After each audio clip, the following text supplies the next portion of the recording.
Welcome to the next session of this particular module. So in this particular session, we are going to see locations of function in C. So before getting into this topic, let me give you a brief idea about what is this actually. So till now, we have dealt with functions, recursive functions, elements of functions in various ways, how we can write functions. And we also seen few parameter passing technique like call by value and call by reference and all those stuffs. Now, in this particular module, you know that we have seen what are the advantages of functions too. So now what we are going to see is that in what all ways we can write functions in the program. I mean to say that. So there are various places in a program where you can include the functions. So functions has some places or locations where you can include them. Okay. So that is what we are going to see. Which are those places where we can include the function and can utilize the services of that particular functions. So that is nothing but locations of functions in C. So shall we go into the topic? Okay.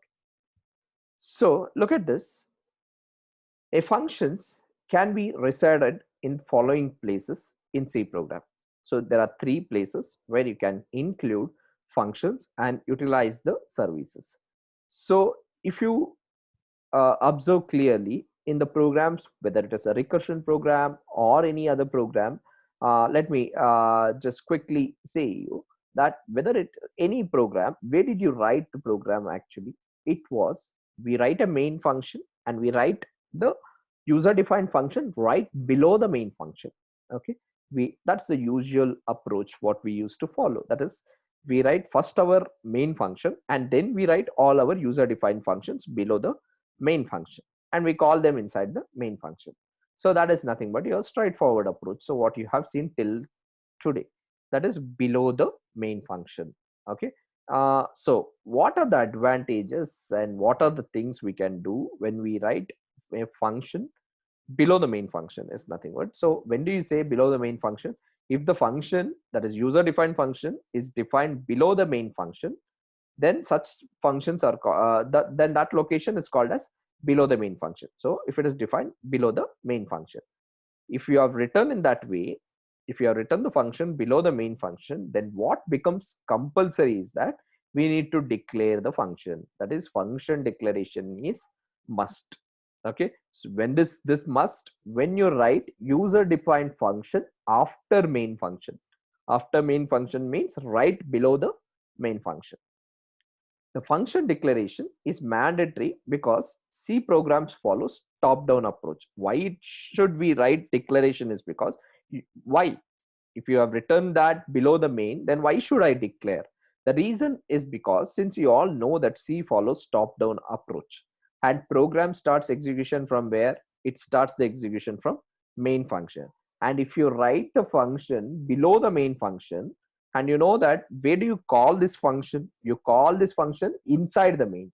So when it comes to the call, it should know whether the function exists or not.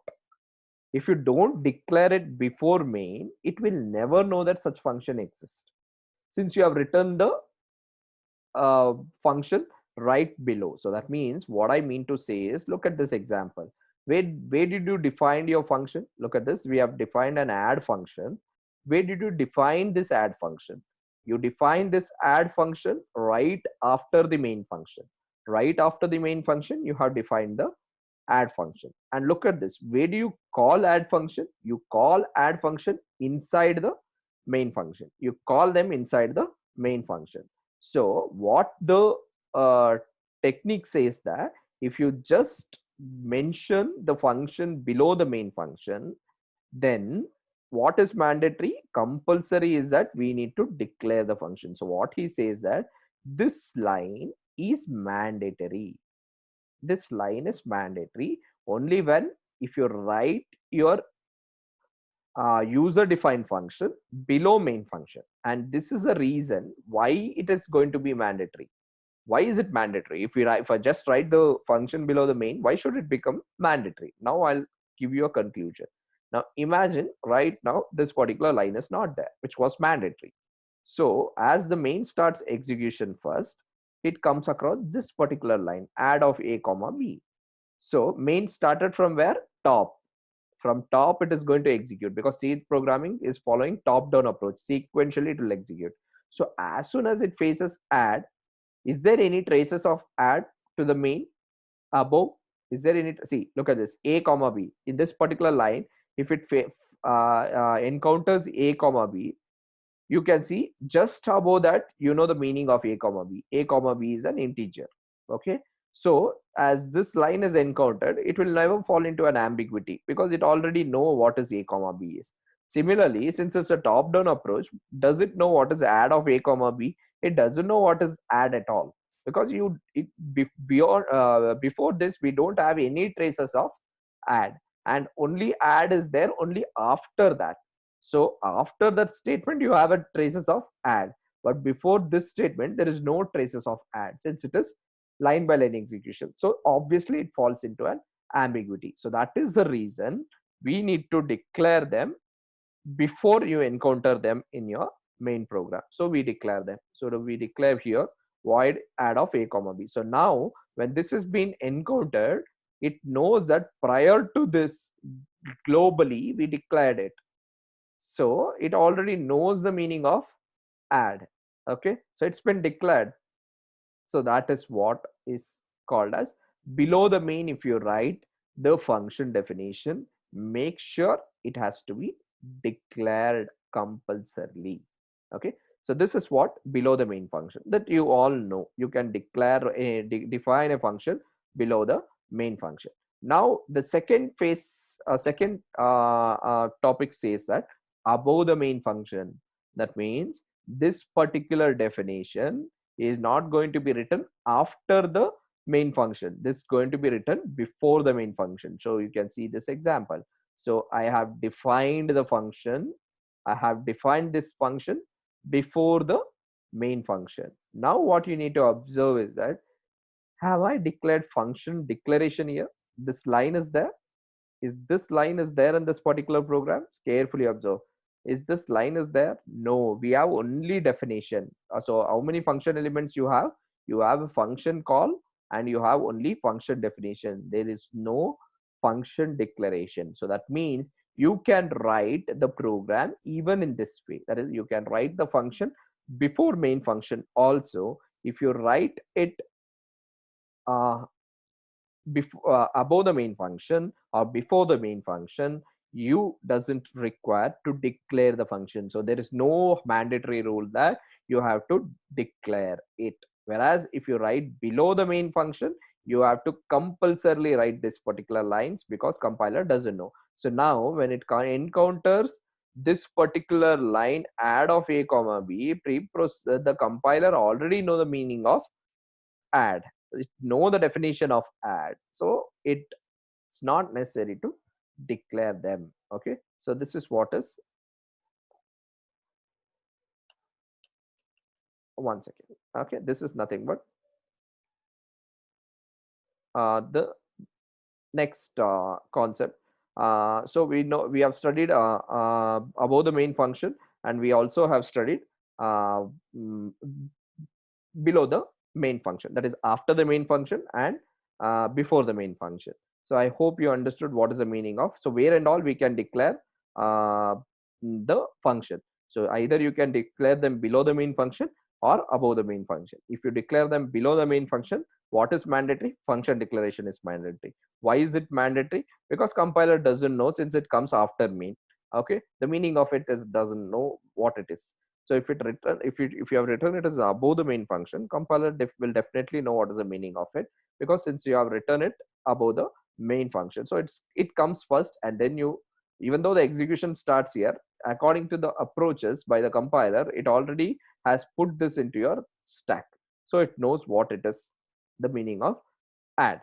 Okay, that is what is the second. In the third case is nothing but in a separate file. So rather than writing your program and your functions everything in one separate, in one file, we are writing the user defined function in one file and main program in the one file. So imagine, look at this now, add.c.